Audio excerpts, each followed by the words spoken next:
Welcome back to a few minutes of design, and I'm asking you to simplify, then multiply.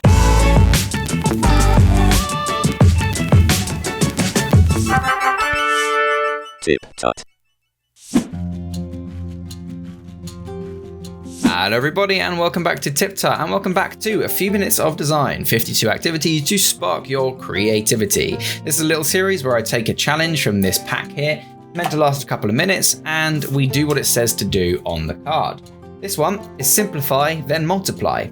Identify a shape within the photo on this other side of the card.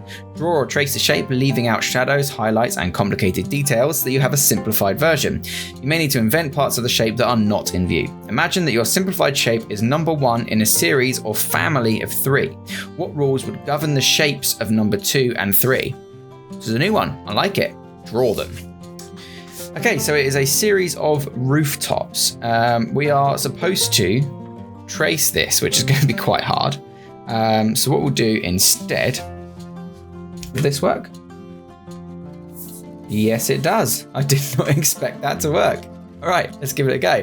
What I'm going to do is just quickly trace this through the paper, which is mad. I'm going to time lapse through this bit.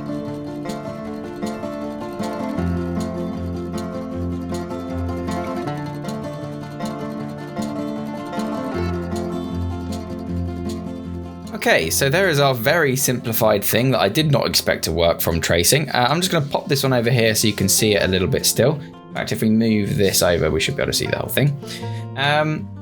To me, let's highlight the actual important aspects of this that I think are going to be part of the series. So let's try and redraw this just a little bit neater on a fresh layer. So to me, this idea of like a unified direction is the thing that is sticking out to me here. For example, if I just really quickly trace this with like a neat selection of lines, one thing you'll notice is that obviously due to the fact that this is a photo of a real thing, all of the lines move in perspectived direction, okay? So what that means is every line going this way on this axis follows the same trajectory, which is why I'm just neatening it up, because obviously where I've traced it, that is not the case, but it should be, however, the case for each of the elements. These sort of free-form lines along the bottom are quite interesting as well, which were obviously the trees in the previous one. So that's one thing that I want to carry on if this were to be a series of pictures. So let's just take that as the shape. It's trying to get us to think in an abstract way, so let's do that. Now to me, if this were number 1 in a series, it would be kind of like an oscillating group of rising and falling structures. I'll show you what I mean. So if I finish this off in some kind of perspective manner, like so, you'll see that even though it doesn't follow the original design, there is this idea of depth into it. So for me, like part 2 in this would be, actually if we turn on animation assist, like so, and then we set this guy as the background, that means we can actually animate between these sections, which would be quite cool. To me, there's this idea of growth, yeah? So this would grow up here. But this idea of direction would remain the same. So despite the height and of these items changing, the idea of this movement towards this way would remain constant. Now there might be some bits which have to change drastically, like if this were going down, it would obviously disappear or move to a different direction. These bits might stay static, for example. Anywhere where there's nothing on the y-axis might stay static. This whole section here, for example. Man, this is a weird one. Trying to abstractly think about what these shapes are as opposed to what the original concept was. That is an interesting theory. Okay, so we've got some rising and falling blocks here. This kind of system here might change. Yeah, in fact, let's have that little system of lines change. Why not? Let's have them kind of go up and down, but have the smaller bits remain in place. And then we'd have these plants just sort of wiggling in place as their own unique element. So, forgot to draw that bit on part 2, which would obviously need to go up if we're following our same system of laws here.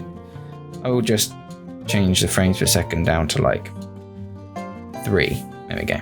That'll be like the up series 2 in that kind of system. We'd now need a series 3. So if we hide that, we've then got our original frame again, and then we'd have all these blocks go down a little bit. Obviously, the rest of this stuff remaining somewhat static. Now I'd have to think about, because this has lowered itself, this line would probably have to continue, because we're now seeing a part we couldn't see before.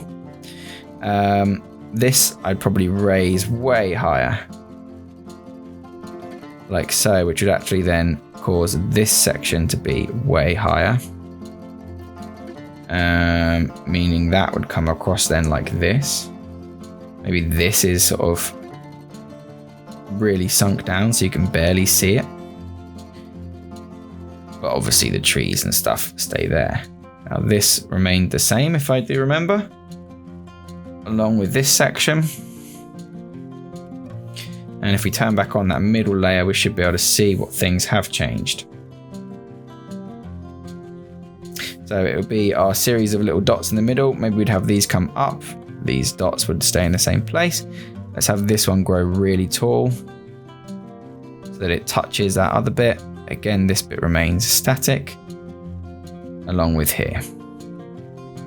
Or static enough, as a quick sketch allows. Let's have this one go really high though. And let's turn it back on. All right, well, there you go. That actually looks pretty good. So we've kind of got ourselves a little kind of oscillating, rising and falling series of pistons or something. I don't know.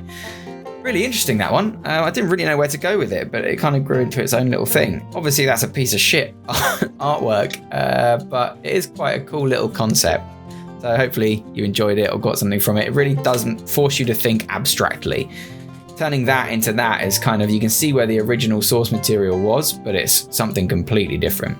Well, cool. Another fun one. Thank you very much for watching, everybody. I'll pop this one back down to the bottom of the pile, and we are done for the day. Thank you very much for watching. Oh, I can't get back in the box.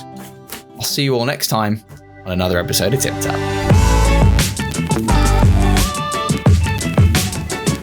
Remember to subscribe for more tips, tricks, and tutorials. Thanks for watching.